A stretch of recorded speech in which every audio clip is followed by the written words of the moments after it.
ఈరోజు చాలా మంది సంఘాల్లో చూస్తే సినిమాలు చూడకూడదు, మేకప్లు వేయకూడదు అని చెప్తున్నారు. ఇప్పుడు మీరు 7mm స్క్రీన్లో చూస్తున్నారు, 70mm స్క్రీన్లో చూడొద్దు అని చెప్తున్నారు. 7mmలో మీరు చూసి రీల్స్ కానీ, మీరు చెప్పే ఉదాహరణ కానీ ఎక్కడి నుంచి చూసారు? ఫోన్ ఉండేగా చూసింది. మరి ఇప్పుడు సినిమా హాల్కి చూడటం తప్పెందుకు అవుతుంది? ఇప్పుడు మన పిల్లలు క్రికెటర్ కావాలని ఒక MS ధోని, ఒక కోహ్లీ, లేకపోతే ఒక కపిల్ దేవ్ లాంటి వాళ్ళకి గురించి చెప్తాం, సినిమాలు చూపిస్తాం, పుస్తకాలు చదివిస్తాం. అబ్దుల్ కలాం గారి గురించి చెప్తాం, రామానుజన్ గురించి చెప్తాం, ఎంతో గొప్ప గొప్ప వాళ్ళ గురించి చెప్తాం, వాళ్ళ గురించి చూడమంటాం. అది తప్పవదే.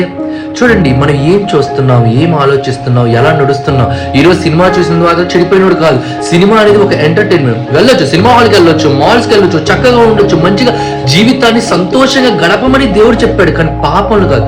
సంతోషం వేరు, పాపం వేరు. మీరు సంతోషాన్ని గడుపుతుంటే ఆ సంతోషాన్ని పాపం అని మీరు అంటున్నారు. కానీ వాళ్ళు సంతోషపడుతుంటే సంతోషపడుతూ వాళ్ళు ఇంకా సంతోషంగా ఉంచుకొని చెప్పడానికి, ఇంకా పాపం చేయకుండా ఉండని చెప్పడానికి నేను చెప్తున్నాను. ఇప్పుడు భార్యాభర్తలు బాగుండాలని చాలా సినిమాలు వచ్చినాయి, లాయర్ గురించి సినిమాలు వస్తున్నాయి. ఇవన్నీ చూస్తే మంచిగా జరుగుతుందా? చెడు జరగట్లేదు. ఒక మంచి గురించి తెలుసుకోవాలంటే ఒక చెడు ఎలా చేయకూడదు అర్థం చేసుకోవాలి. ఒక చెడుని ఎలా ఆపాలో తెలియాలంటే ఒక మంచి ఎలా చేయాలో నేర్చుకోవాలి. అవి మనకి సినిమాల రూపంలో వస్తాయి, పుస్తకాల రూపంలో వస్తాయి, అన్ని రకాలుగా మనకు వస్తాయి. అంతేగాని సినిమాలు చూడద్దు, మీకు నచ్చింది చెప్పొద్దు, నిజం చెప్పండి. మీరు ఏదో విన్నారని చెప్పేసి అది ఫాలో అవుతున్నారు, ఒక ఆచారపరంగా ఆచారాలు చెప్పొద్దు. యేసు ప్రభు గురించి నిజం చెప్పండి. ఎవరో ఏదో చెప్తున్నారని చెప్పేసి ఒక గుడ్డిగా వెళ్ళబాకండి. నిజాన్ని తెలుసుకోండి. నిజంగా యేసు ప్రభు ఉంటే నన్ను ఇలా చూస్తారా, యేసు ప్రభు అంటే ఇలా చేస్తారా అని ఒకసారి ఆలోచించండి. అలా ఆలోచించడంలోనే మన జీవితం ముందుకు వెళ్తుంది.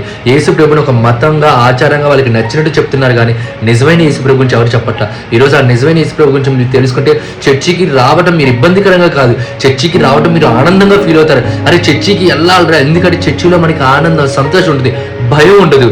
కానీ ఈరోజు చర్చిలో భయం ఉంది, ఈరోజు చర్చిలో దోపిడీ ఉంది. కానీ యేసు ప్రభు ఏ రోజు దోపిడీ చేయమని చెప్పలేదు. యేసు ప్రభు సంతోషం, సమాధానం ఆయన లేని వాడికి ఇచ్చాడు, ఇంకా కావాలంటే అడగమన్నాడు.